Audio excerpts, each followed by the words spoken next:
Salute দেওয়ার সময় হচ্ছে হাতের পাঁচটা মুষ্টি এরকম সমান থাকবে, এই আঙ্গুলটা লাগানো থাকবে, ঠিক আছে? চোখের এই কোণটা বরাবর, এই চোখের কোণটা বরাবর এই হাত জাস্ট সমান, এই বরাবর সোজা, এখান থেকে এখানে একদম 45 ডিগ্রি, ঠিক আছে? আর এটা সমান, এই যে সোজা, ঠিক আছে?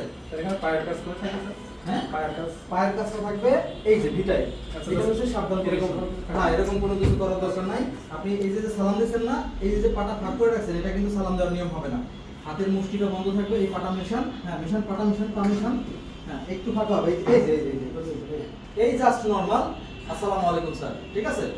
আচ্ছা, সালাম দাও ওর সাথে সেম, এই যে আমি যেভাবে দাঁড়াইছি ঠিক এইভাবে, এই যে আসসালামু আলাইকুম স্যার, এভাবে না, একটু পিছনে, এই চোখের কোণটা বরাবর, হ্যাঁ সোজা, ঘাড় নড়বে না, ঘাড় বাঁকা হবে না, কোনো কিছু সোজা কি হবে না, আমি জাস্ট সোজা স্ট্রং, এই যে হাত মিশাইয়া দিছি নরমালি, আসসালামু আলাইকুম স্যার, ডাউন, আসসালামু আলাইকুম স্যার, ডাউন, সালাম, দেন সালাম, সবাই একসাথে, আপনি সালাম বললে সবাই সালাম, ঠিক আছে? আর ডাউন বললে ডাউন, আর একটু পারমিশন ভাই, এটা আরাম পজিশন, সালাম দিলে সবসময় সাবধান পজিশন দিতে হবে, হ্যাঁ হাতটা মিশাই দেন, হাতটা মিশাই দেন, হ্যাঁ সালাম, আসসালামু আলাইকুম স্যার।